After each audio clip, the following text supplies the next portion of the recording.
General, thank you very much indeed for those really wise opening words and for welcoming us all here. This is such an important conference as possibly the person who's travelled the furthest, but though I think my plane from London to Perth was quicker than closer journeys, to your point about connectivity, it's a real pleasure to be here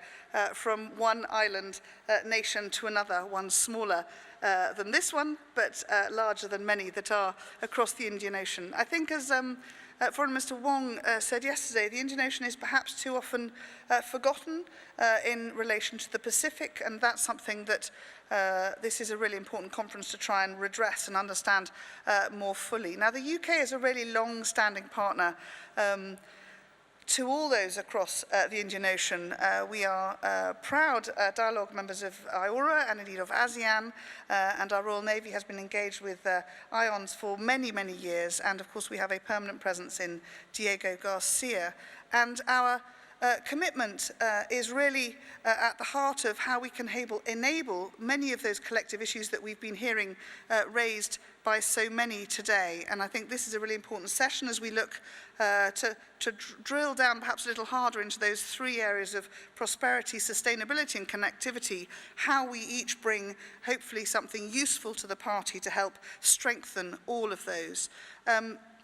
Now, of course, trade through the Indian Ocean is absolutely vital to the UK's prosperity, as well as to all those countries around the Indian Ocean. We have now free trade agreements with Vietnam, with Australia, and we're in the throes of negotiations with the GCC and India. These are really important tools for the UK to continue to build our trade relationships, those closer partnerships with important Indian Ocean nations. And we are working through many of our programs around training and support with many Indian Ocean partners to build on those tools that we all need to have, our next generation of young people need to have, to be able to get the benefits of the enormously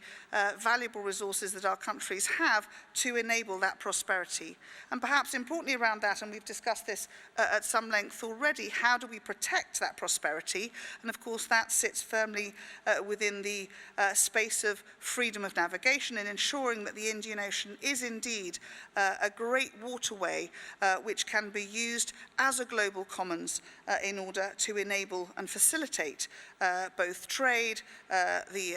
fishing rights of those across it. And we bring, I hope, usefully to the party, we have two vessels permanently deployed in the region, doing work across the Indian and Pacific Oceans, and we have a littoral response group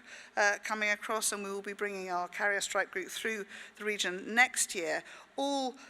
tools that we hope bring with other countries a demonstration of why freedom of navigation across these oceans is absolutely critical to enable every country to be able to maximise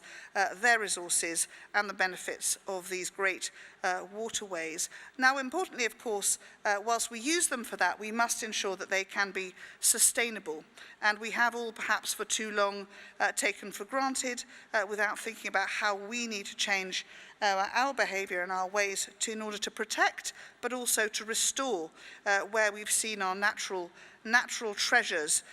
damaged through bad habits and indeed through neglect or abuse. And the UK is very proud to have led the funding of the Global Nature Fund with over £3 billion